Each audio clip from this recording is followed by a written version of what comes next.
I'd like to welcome you to the Royal Brisbane and Women's Hospital History Series, the first group of presentations. I'm Ian Goff, a retired surgeon, and I have the privilege to be the chair of the Alumni Association, and it's my great pleasure to welcome you here this evening. I'd like to thank you all for joining us tonight. Many of our current staff members haven't come very far, just across the campus, but I know that some of our guests tonight have made a special trip to join us. I'd like to thank our guest speakers this evening, Jim Meyers, Jeanette Wiley, Robin Cooke, Charles George, and as you'll discover in a moment, Cliff Pollard, who've taken time out of their busy schedules to prepare and present this evening, and we sincerely thank you for sharing with us your valuable time. I'd like to thank our sponsors, our gold sponsor Q Super, and our silver sponsor, the Queensland Police Credit Union. We're very grateful that they have supported us and enabled us to host events such as this. So tonight we're going to hear about the fascinating pioneering history of the hospital in the first part of what may be a multi-part series ultimately. Since the hospital opened on this Herston site in 1867, the RBWH, as we know it, has been a hub for groundbreaking medical research and the development of novel treatment methods. We're the oldest and largest hospital in Queensland, and over the years it's employed thousands of doctors, nurses, midwives, allied health professionals, researchers and administrative staff to service the state's growing populations. Since the first nurses graduated from the hospital in 1888 and the University of Queensland Medical School opened next to this hospital in 1939, RBWH has fulfilled a significant teaching and research role with links to Queensland's major universities that are strengthening every day. So with the hospital's 150th anniversary being celebrated in early 2017, it's only just over a year away. Now is a very opportune time to bring past and present staff and students together under the auspices of the Royal Alumni, not only to celebrate the iconic Brisbane institution and its history of medical excellence, but most importantly, the people involved. It is hoped that we can share with our alumni and our community some of the fascinating historic moments that have taken place on this campus and bring light to the people that have over time laid the foundation for the rest of us to create the world-class institution that it is today. Through these historic presentations, I hope that we will be able to connect the history of our hospital with our present and our future. So now I would like to introduce to you our Master of Ceremonies this evening, Dr. Cliff Pollard. Cliff has been instrumental in the organisation of this evening's presentations, and as our resident historian has been a force behind the preservation of the hospital's history. So Cliff is going to act as our Master of Ceremonies and actually give one of the presentations himself. Thank you, Cliff. Ian, thanks very much. I'm also an ex-surgeon. Historian is my second life, as well as being on the board of Metro North. Thank you very much for coming. If you go outside, there's a number of books there, and there's a new one that's come on. It's The Apostle of Brisbane about Joseph Canali. It's written by Father Patrick Tynan, one of our priests here for many years. Joseph Canali came out as an engineer-architect to finish the roof at St Stephen's. He subsequently became ordained, but as a layman and as a priest, he visited the hospital every day for 40 years to attend his parish. He fell out of a tram in 1915 and died. The next day he was fine, but then he subsequently became comatose and died a week later, probably of an extradural hematoma. He was taken to the Mater, as that was the hospital for all the Catholic clergy and nuns in that day, but certainly worth looking at if you're interested in the history. Now, the very first speaker is Jim Meyers, the grandson of Errol Solomon Meyers. Errol Solomon Meyers, one of the foundation surgeons of this institution, expert in head and neck surgery, served in World War I on the Western Front, and one of the founding fathers of the medical school, University of Queensland. And Jim, he'll be talking about him, his grandson, a background in teaching, but more recently has been particularly involved in teaching and ethics, and has also been the Assistant Ombudsman, plus many other roles in the Queensland Government. Thanks, Jim.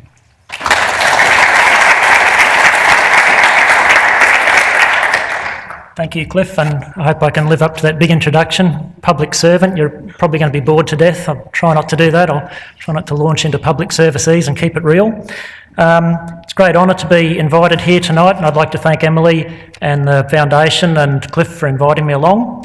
I'd like to talk to you about my grandfather, Errol Solomon Meyers. Now, I didn't know the man. He died in 1956, and as you can guess by my very youthful appearance, I was born sometime after that. Just a few acknowledgements before we go into it too far.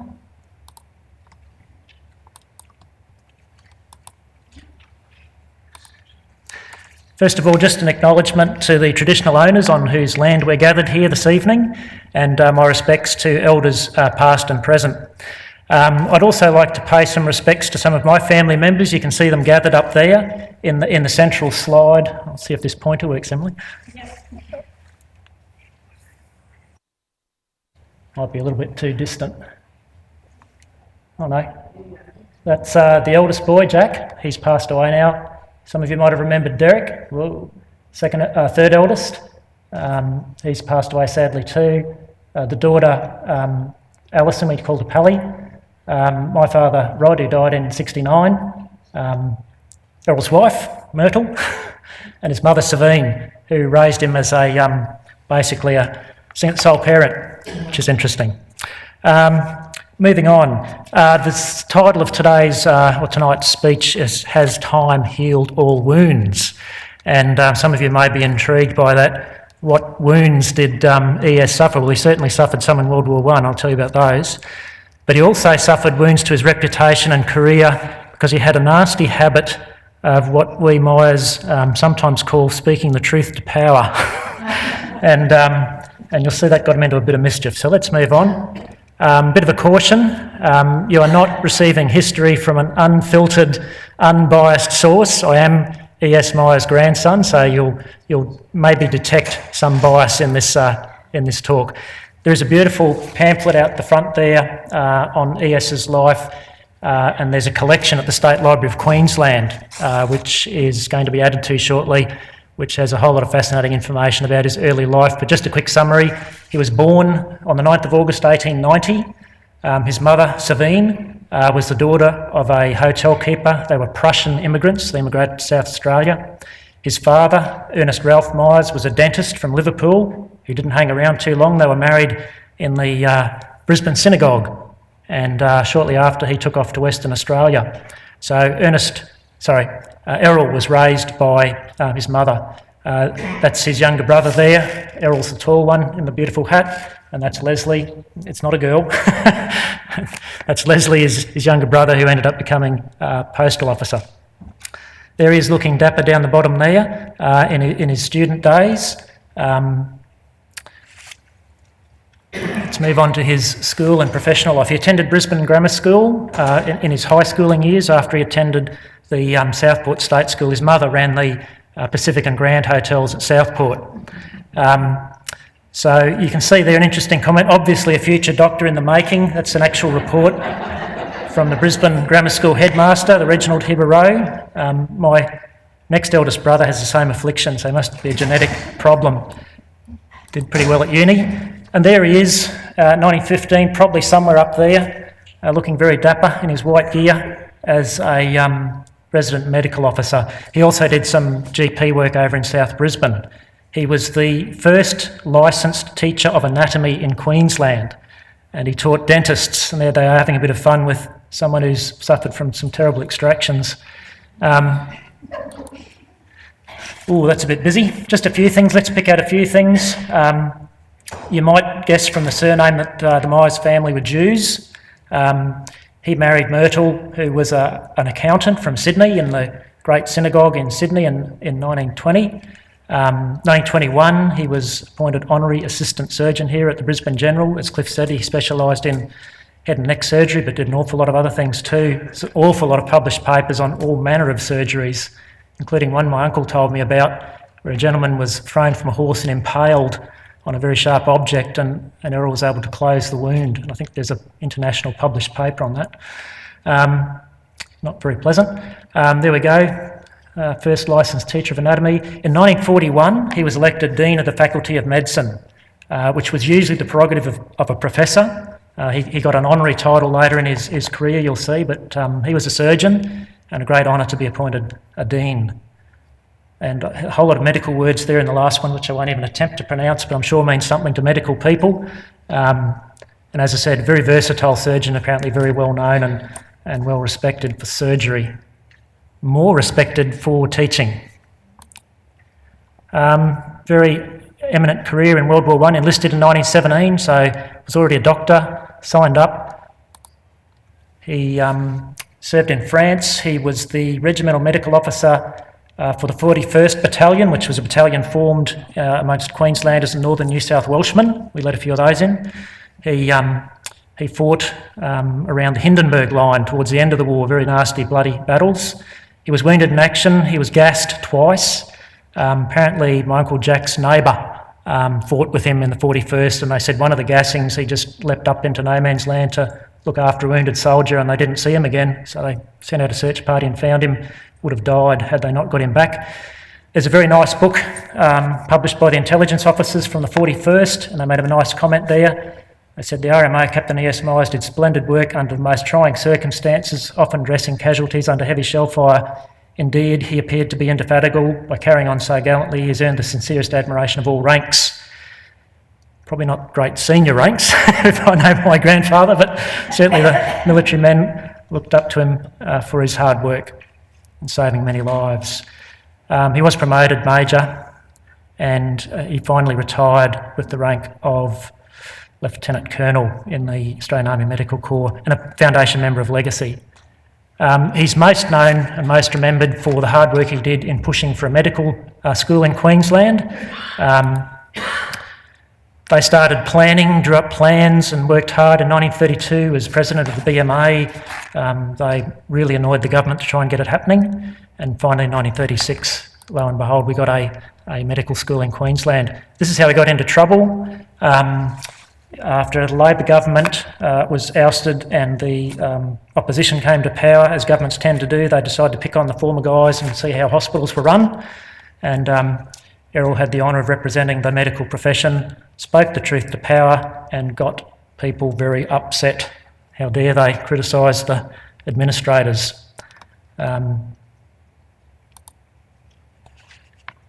This is my uncle talking here, Derek. Meyers' role in the Royal Commission had repercussions lasting more than 20 years. He was an object of distrust in hospital circles and non persona grata, both at the hospital and State Department. Dean Meyers was never going to be accepted as such by the hospital authorities. So Derek lived in that milieu with his mother and father, obviously suffering some, what we in government call payback, for speaking the truth to power. And payback had a particular nasty consequence in 1931, where a patient of Errol's died in the surgical ward up here after a particularly gruesome operation to remove a cancerous tumour under his tongue.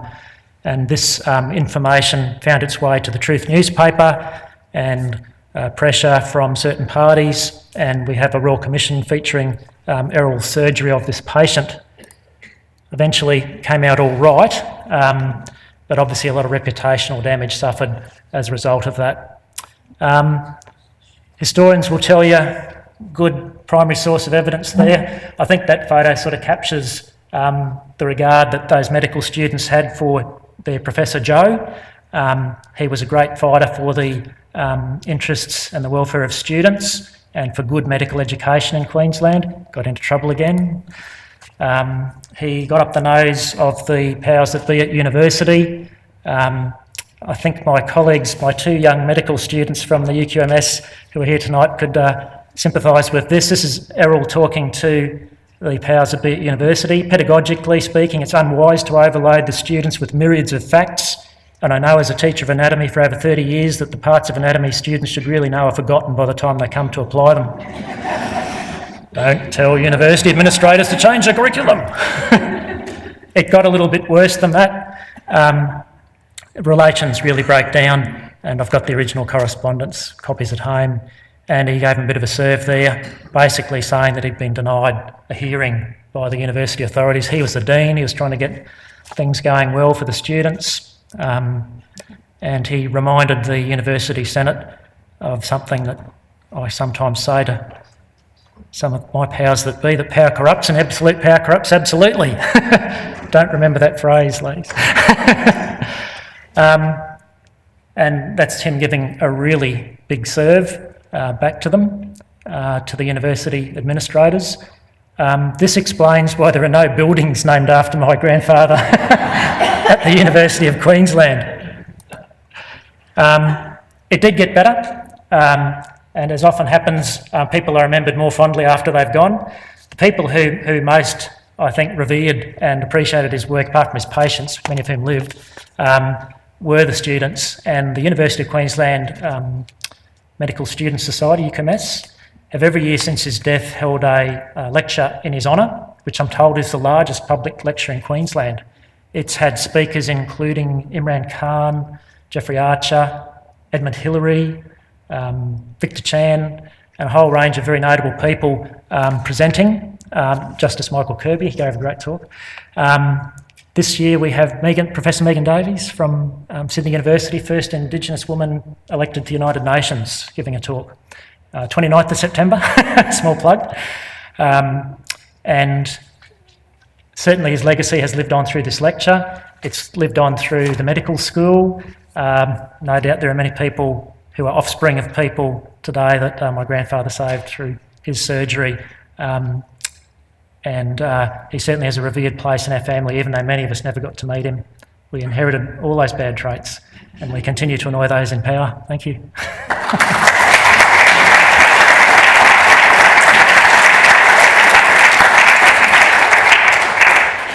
We have time for some questions. Jim, are you happy to take some questions? So, To the best of my ability. the S. Meyers lectures, I think it was started by Cam Battersby, who was a surgeon here in the faculty. So I'm fairly sure he started off. Would that be right, Liz? Do you remember that? I think it was Cam Battersby that started off the S. Meyers lectures, from what I remember. Yeah. For those of you who have been, it really is a very full room, and there's some great lectures there. It sounds as if he didn't pull any punches. Question? Oh, Fred. I was just going to make a comment because one of the speakers was Charlie Teo, and Yep. he would be very much reflected by your grandfather because he swam against the tide and still does, and was persona non grata with many senior groups. So I'm sure your grandfather was up there cheering. Charlie Teo was stirring and spoke to a full house at the university. So that was fascinating to hear about E.F. Meyers, because you go to the lectures, but the background was great lectures. Yeah. Thank you. Thanks. Yeah, thanks. Thank you very much. Thanks, Cliff. Thanks. The next speaker was to be Clooney Seeger, but unfortunately she was taken ill yesterday and was admitted to St Andrews. So I will step in and talk about Kristen Sorensen. So I think, there you go. So, and if I get any of the slides wrong, just text Clooney and tell her I've disappointed her. But she, born in 1885 in Sandgate, started training in the Brisbane Hospital in 1910, finished in 1913, and in 1914 enlisted very soon after the start of the First World War. That's a group of nurses there. We're trying to work out if she's actually in the photo, but we can't. And unfortunately, in all the photos, there are no names on the back of them. But the surgeon in the middle there is John Burmer, who's the medical superintendent, who served in World War I in Egypt and the Western Front. And he was a superintendent here for 30 years. Immediately sitting on his right is Dorothy Webb. And many of these, she served in the Australian Army Nursing Service, as did many of them in that photo. But one of the things they had to do, they had to scrub the floor. And they had to scrub it in the line of the grain and make sure it was beautifully clean. The board did try to introduce that in recent years, but we don't think we'd get anywhere with that. Okay. So as I said, she graduated in 1914 and enlisted, as so many of them did, very quickly.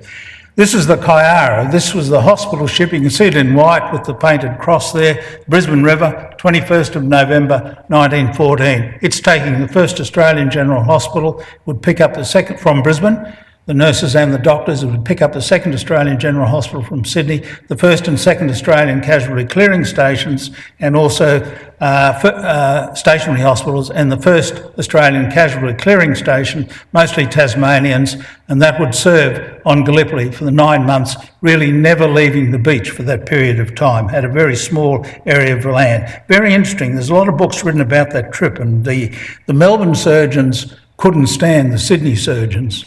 And in fact, the Melbourne surgeons regarded the University of Sydney, they were boundaries. No one spoke to them. The West Australians, they didn't want to know who they were. They were just not gentlemen. Fascinating story. You had to go to Melbourne or Adelaide. And of course, there was no medical school in Queensland, as we've just heard. So most of our surgeons actually came from either Sydney or many of them from Melbourne, such as Ernest Sandra Jackson and John Burmer. So off they went. That's Kristen Sorensen.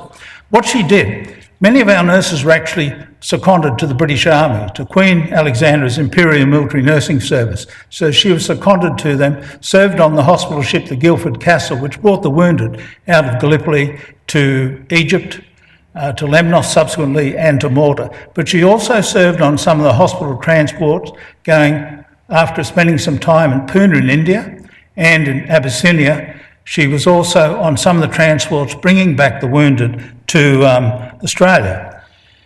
So that's a shot of her in India. But then subsequently, in 1916-17, she became the principal matron of the 60th British General Hospital. Remember that we had quite a number of general hospitals. We had a number of casualty clearing stations, but nothing compared to the size of the British Army. That was so much bigger. This is the 60th British General Hospital. It's in Solonika, and she was the principal matron of a 2,000-bed tented hospital with all the problems that they had. And here, she won the Royal Red Cross for her service, regarded as the White Dove. The uniform, I think, and I could easily be corrected on this, is probably that of Queen Alexandra's Imperial Military Nursing Service and not that of the Australian Army Nursing Service. The comments on her service are just phenomenal. So she's sitting there, she's on the left of a British general. There you go, on the left-hand side of God in the British Army.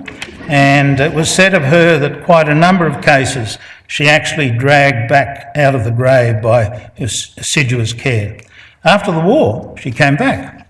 Enormous career. And as I give many of these talks around Brisbane, Probus clubs and Rotary, there are many elderly retired nurses sitting in the audience who say, we trained under Kristen Sorensen. One of the things we want to do, and what the Nursing Museum wants to do, is interview some of these people and get some memories while they're still fresh. She was matron of Rosemount after the war, and remember it was a repat hospital until Greenslopes was built in 1946.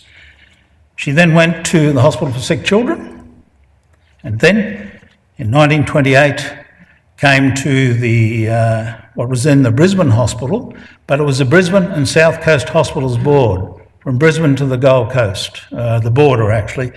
She was the matron for all of that through the Great Depression, the rebuilding program of the 1930s, and so many of us here will know those tower blocks, the 6 floors, the open verandas, the people on the verandas, the rain coming in. Okay, many of us walked through those as students. I can't remember that house in front, actually. Some of you might remember that. So the Great Depression, the rebuilding, and of course the enormous challenges of the Second World War. So once the threat became very real with bombing in Darwin, the then Brisbane Hospital had to plan for 1,200 extra beds in case we were bombed. So they had beds in schools, the Diamantina on the Southwise was set up, and the university building at St Lucia, which had only just been finished, was set up as operating rooms in case we needed casualties.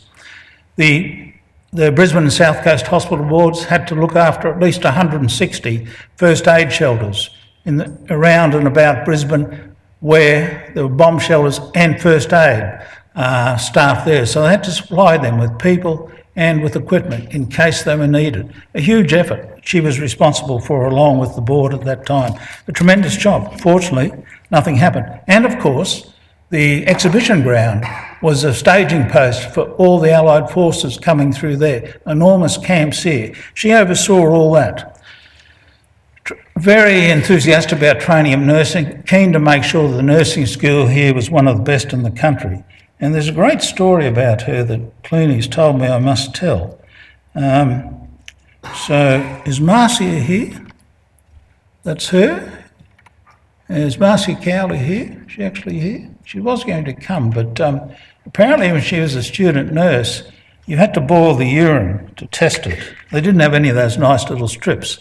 So she was boiling the urine. In some of you remember that? She's there. Okay, good. Yeah, over the Bunsen burner. That's right, over the Bunsen burner. Yeah. And anyway, it boiled and she sprayed it all in the direction of Miss Sorensen.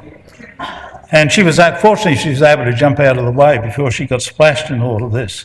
And after this catastrophic offence, Matron Sorensen calmed Marcia down and assured her not to worry, and she passed the examination. And Marcia described her as serene and benevolent. I'm glad it wasn't Errol Solomon Meyers if we did the same thing too. We might have been in trouble. or some of the other professors of surgery that I remember. John Monash said that she was eminently qualified by temperament, disposition and training. And Matron Wren of the Australian Army Nursing Service said, I could not speak too highly of her tact and ability to cope with the difficulties that arose in the hospitals in which she worked. And if you have to think, so many of these women that served in this hospital and went to World War I treated hundreds and hundreds of casualty orphaned within a few days in Egypt, the first Australian General Hospital, and then in the casualty clearing stations on the Western Front. They did all this and then they came back to Brisbane, and many of them actually didn't go back into the public system. Christense did, some of them didn't, and they went back into private hospitals because it would have been very difficult to fit back into this environment after you've been to France or Gallipoli. She would then retire subsequently in 1951, awarded the MBE after that, and passed away. Kristen Sorensen died on the 2nd of January 1958. Clearly one of the great matrons of this hospital, one of the great nurses of Australia, the Australian Army Nursing Service, and clearly one of the great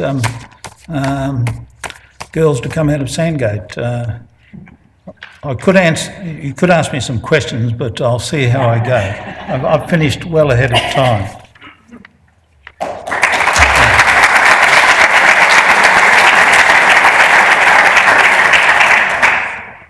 There's a whole swag of photos of her taken with politicians and that in the 1930s, visits by the governor. This, of course, was the major hospital in the state. Thank you. Jeanette, you're next. You're next? Yes. Up you come. Jeanette will be talking on another great nurse, Agnes Isambert. Jeanette's Vice President of the Royal Brisbane Hospitals Nursing Association. She trained here, did midwifery at the Women's, and then travelled widely, working in London and New Zealand. In New Zealand, she helped establish the South Auckland Hospital. Keen interest in palliative care, worked at Mount Olivet, now St Vincent's, and a very big interest in the military history and in the nursing history of this institution. And Jeanette will be talking about Agnes Isambert. Thanks.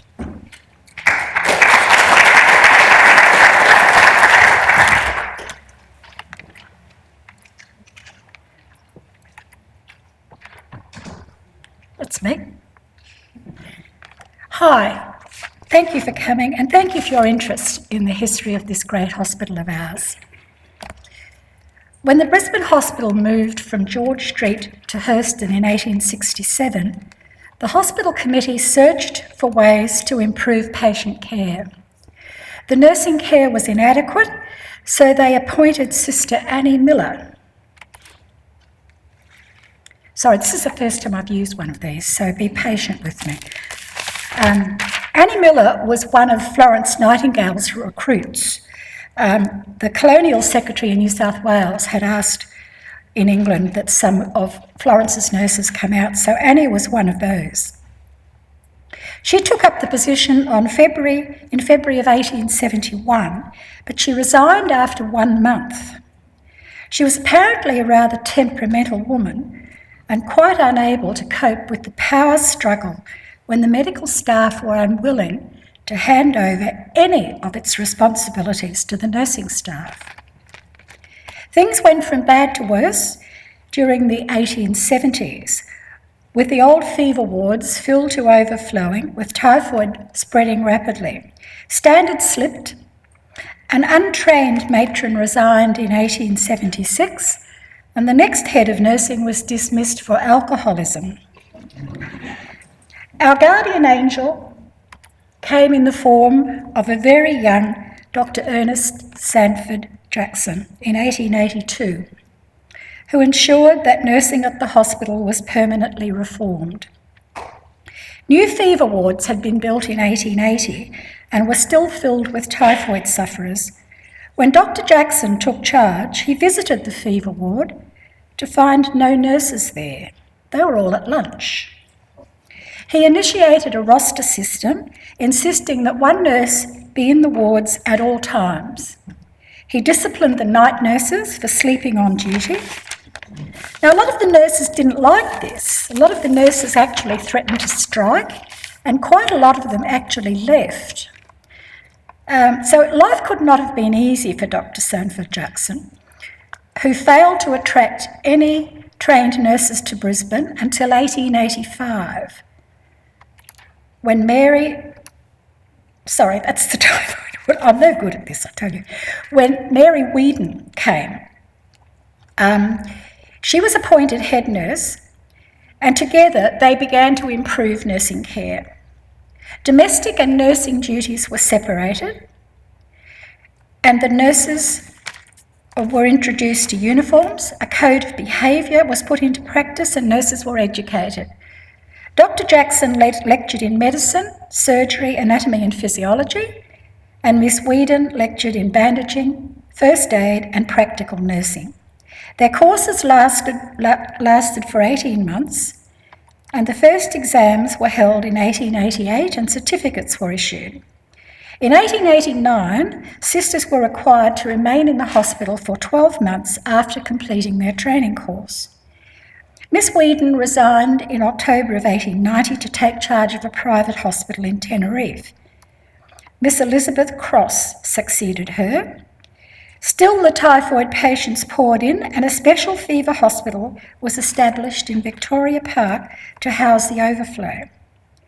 Help was at hand in the form of Dr. Francis Washington Everard Hare. He introduced his typhoid bath. The baths were made by the carpenters at the hospital.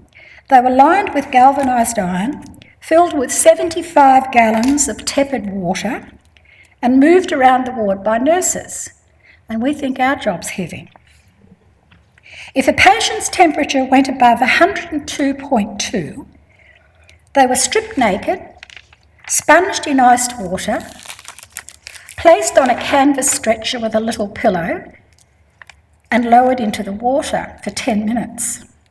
The treatment could be repeated 2 to 4 hourly, and apparently many patients developed a hatred of this, and they had to be coaxed with morphine or brandy. Mortality dropped from 14.8% to 7.8%. We have a letter in the Nurses' Museum dated 1885 written by Sister Jeannie Davis to her sister Sissy in England. The typhoid wards here are the largest in the whole colony and hold 54 men and 45 women. And as soon as they are able to be moved, they take them to a convalescent home in Sandgate. Enter our heroine, Agnes Katerina Isambert. She was born in Ipswich in 1874 and trained at the Brisbane Hospital from 1897 to 1899. Nurses worked 12 hours each day with half a day off each week. Their uniforms consisted of a close-fitting bodice high up to the neck, a fully pleated skirt to the ground, a white starched bibbed apron with straps which crossed at the back. The uniform was completed with a stiffly starched collar, cuffs and belt, and a small cap edged in lace. Probationers were paid 4 shillings and 6pence a week. Agnes was among the first nurses to live in the Lady Lamington Nurses' Home, which was opened in 1897. Our records show that she worked mostly in the surgical wards and left on August the 18th, 1890, having passed her exams. On the 1st of July 1902, the Australian Army Nurses Service was initiated. Agnes joined the reserves as a matron from 1902 till 1914. The nurses were paid £1 a year and had to provide their own uniforms, which cost £5. When Agnes completed her training, she firstly worked at the Colmslie Plague Hospital, which was situated on the south bank of the Brisbane River, about 8 kilometres from the CBD. The threat of plague had profound effects on the public health and sanitation of Brisbane. It was known that plague was transmitted by fleas from infected rats, so gangs of rat catchers and dogs were employed. And those of you of my age can probably remember they were still around in the 1950s. The hospital at Colmslie was moved to the Brisbane Hospital in 1908, and Agnes went too as charge nurse. She spent 3 years there. The infectious disease ward was described as being badly ventilated, badly lit, and quite unsuitable for treating patients with infectious diseases. But it was not until 1910 that plans for the new Wattlebrae were mooted, but it was not erected until 1930 by the Brisbane City Council, who were responsible for treating infectious diseases. The building stands today as Lowson House. Psychiatric patients were being nursed in Old Ward 16, which is now where the security people are, which was unsuitable. So they were moved to Lowson House in 1958. It was named after James Lowson, who was the first practising psychiatrist in Brisbane. Back to Agnes.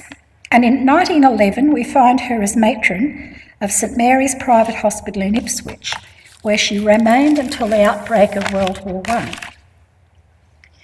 She enlisted on the 11th of November 1914, and her medical examination forms dated the 19th of November were signed by Dr. Lillian Cooper. And they tell us that she was 5 feet 2 1/4 inches tall, she weighed 135 pounds, had fair complexion, blue eyes and brown hair. She was aged 40 years and 4 months. Agnes must have been by far the oldest nurse to board the Chiara at Pinkenbar Wharf on the 21st of November. They reached Port Said on the 20th of January 1915 and disembarked for Cairo, where they were paid. Agnes received £3 and wrote in her diary, "A godsend, as I was stony broke." Their destination was the Heliopolis Palace Hotel, which was taken over as a hospital. She discovered that she'd been made junior matron. Her duties at this time consisted of linen checks, changing bed status, and the control of other nurses. She was older and trained in army ways, so the younger sisters found her very strict. The first casualties from Gallipoli began to arrive in Cairo on the 28th of April 1915. More than 2,000 cases were admitted between 5 p.m. and 11 p.m. on that day. One can only imagine what it was like for the staff. Agnes's diary for the 1st of May. Another trainload of wounded arrived at midnight. About 100 very badly wounded a great number of whom who are going to die. Oh, the horror of this war. The boys are so proud of themselves and they're so good about their wounds and dressings. So many are going to be crippled and lose their limbs. Doctors operated all night, not going to bed till 5 a.m. Theatre nurses also, and most of the day staff stayed up until after midnight. It brings out the best in everyone. Agnes diligently kept her diary. As a devout Catholic, she attended Mass regularly and always made sure that the chaplain was called to dying patients. She notes her distress when one of our girls from Brisbane, Norma Mowbray, died from pneumonia. She describes how she and 5 other nurses walked beside the pallbearers, following the coffin covered by the Union Jack. At the cemetery, they were met by a guard of honour and escorted to the graveside together with 2 chaplains. After a brief service, the firing party fired 3 volleys and the last post was sounded. Norma's parents must have received solace, knowing she had been treated with such respect. Agnes was very critical of some of the doctors and their treatment, particularly the shell-shocked diggers. Some of the doctors labelled them as malingerers. She will also be very critical of the soldiers' behaviour. One example, a boy of about 18 was brought in tonight, drunk.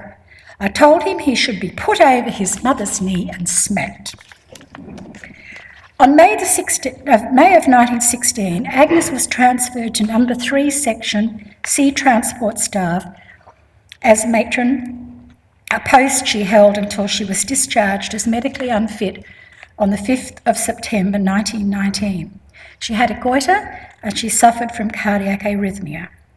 She was appointed principal matron of Northern Command, a position she held until 1924.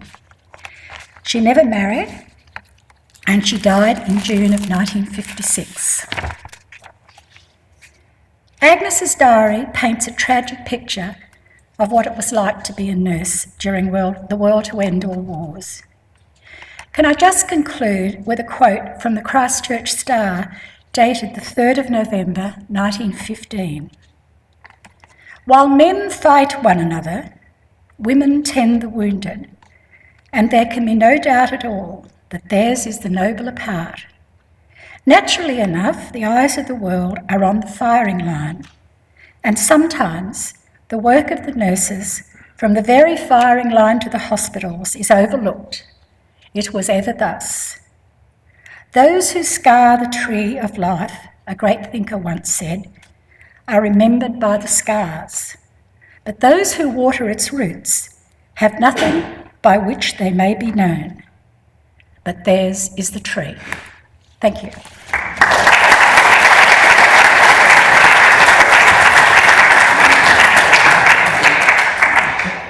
So, any questions for Jeanette? Wonderful paper. Any questions? I think Agnes was probably our most senior experienced military nurse, wasn't she? Yep.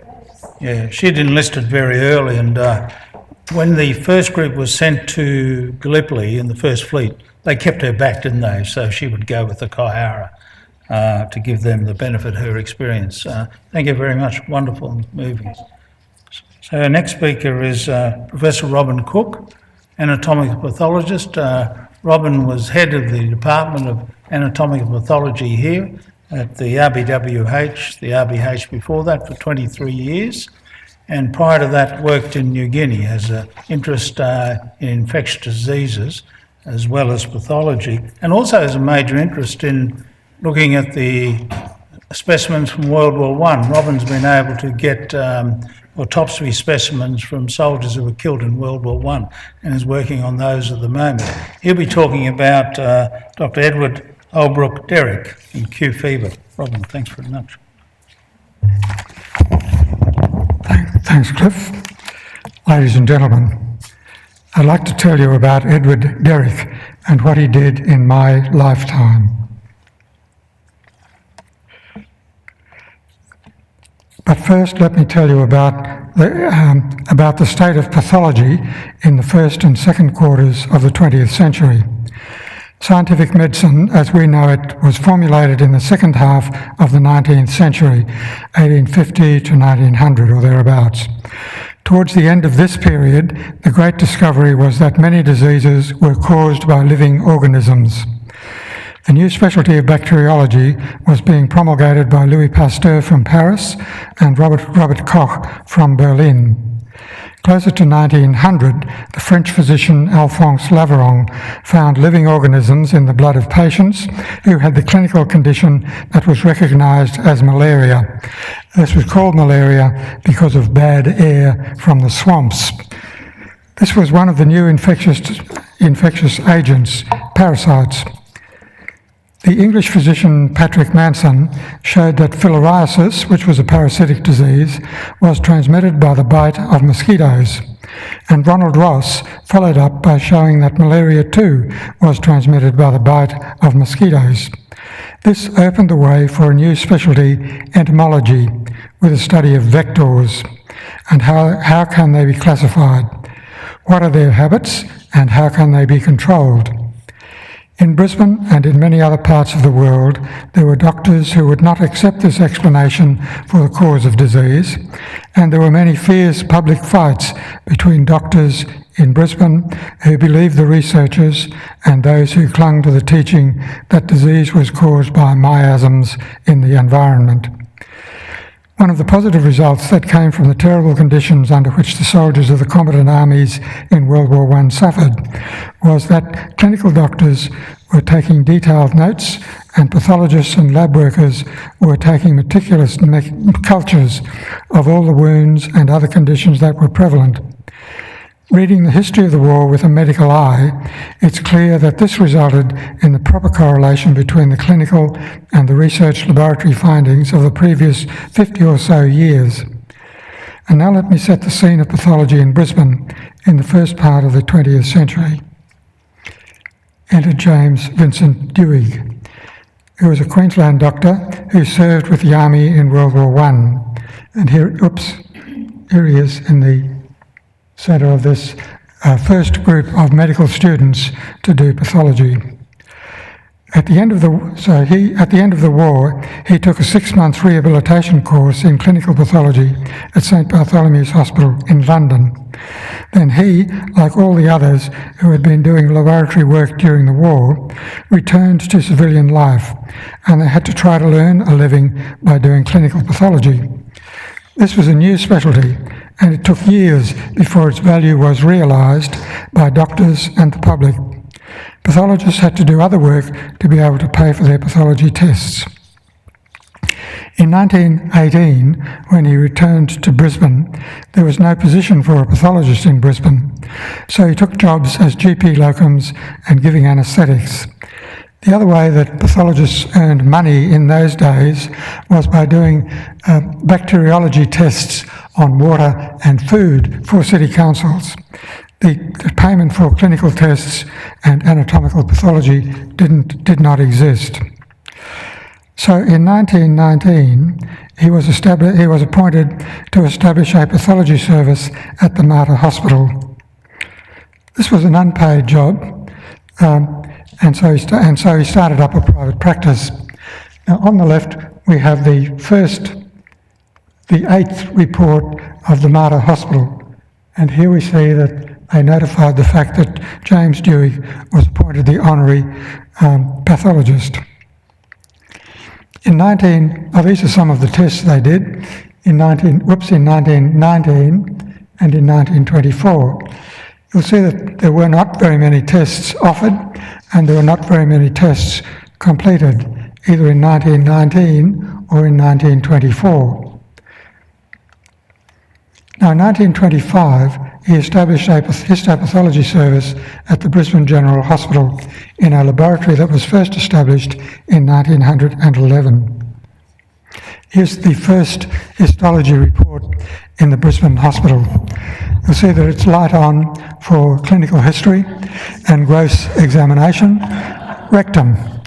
I have cut out the name of the patient, but The name of the doctor is not recorded, the age and sex is not recorded, but because she's recorded as Mrs., I assume she's a female. So we have a female rectum and the very cryptic pathology report, adenocarcinoma. This was the first report in 29/7/1925. Now, in 2 months later, a blood test, which was a Wassermann reaction for the presence of syphilis, a serological test, and that was done and recorded on the same handwritten file. Now, the next one is a cyst from the forehead, and the clinical provisional diagnosis was neoplastic changes. You'll see that it took 4 days to get the report, and it's because squamous epithelium very advanced.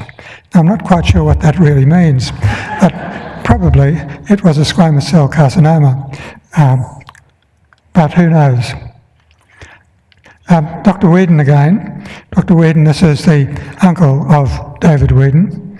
We'll see that, again, we now have a little bit more information. This was a prostate gland and the clinical history section, and that took a week to get a report. And the report said cystic proliferating adenoma of definitely malignant tendency. So again, goodness knows whether that was benign or malignant. But we do have some blood urea tests. So this is a biochemical test and then repeat biochemical test. And here's a snipping from the face. We don't have a date for that, but it was in 1930. And I don't think very much had changed from 1920 to 1930, and probably not very much changed up till the 1950s. So this was a sort of pathology report that was given at the time. We used to have these reports filed away in our records, but I'm not quite sure whether they're still there now. And here they are at the Christmas party in 1930. And this was in the basement of the Children's Hospital of the day. So there was the first scientist, that was Lulu Crawford. Behind her is the pathologist, this is George Taylor. George Taylor was James Dewey's brother-in-law, and he did 2 years of training in pathology at St George's Hospital in London, and then he came back and was the first full-time pathologist at the Brisbane Hospital. Then we have a paediatrician, and then the superintendent of the Children's Hospital, Dr. Patterson, and this is James Vincent Dewey, one of the laboratory staff, Nancy Sylvester, who was still around when I came, and then this was another one. So this was the full hospital staff, and he was a senior man in any picture. Now, those of you who are surgeons may recall this man. This was, none of you would have been students by the time he was shot by one of his dissatisfied patients, a man called Carl Cast. And he came along and shot a couple of the orthopaedic surgeons. This was Tom Stubbs Brown, and I think one of the other ones was shot as well, but he survived, but Stubbs Brown was killed. Now let me introduce to you Edward Ford, who was the main person that I want to talk to today. He was a shy and self-effacing man. I met him a few times before he died, and I've come to know him much better after reading at length the papers that he left in the QAMR. And when Laurie Powell became the Director of Pathology, and I was on the point of leaving the hospital, full-time staff, he said, "You'll have some spare time. Why don't you go and have a look at some of the boxes of documents that Derek had left?" So I did that, and so I got to know Derek a little better. Now, this was his CV, born in 1896 and died in 1976. He announced the finding of Q fever in the MJA article in August 1937. In 1920, he graduated University of Melbourne. 21, he did a hospital clinical appointment. 22, he did post-mortem based research. In those days, pathology was anatomical pathology or morbid anatomy post-mortems. There was virtually no surgical pathology.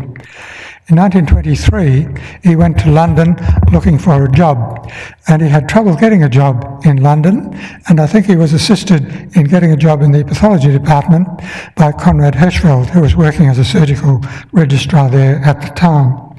And his job in the London hospital was to dissect carefully the post-mortem lungs, particularly of patients who died from TB. And TB was extremely common in those days. Almost everybody who died had some evidence of TB at the post-mortem. So there's Derek in the back row. And here is the professor at the London Hospital, Hubert Turnbull. I remembered his second name, Roger. So Hubert Turnbull was professor at the London Hospital, and he was becoming, and then became, the most senior pathologist in the UK. I've got a story about him later if we have a little bit of time. I gave this hospital, this photograph back to the London Hospital archives because they didn't have a copy. Now, in the Christmas of 1923, Derek and John Lee's father was working in England at the time, and they were medical students together and very good friends. And they went to Paris for the Christmas holidays, and Derek started coughing up blood, and he knew that he had TB because many of his family and other close friends had TB. So he decided he would come back to Australia as quickly as possible.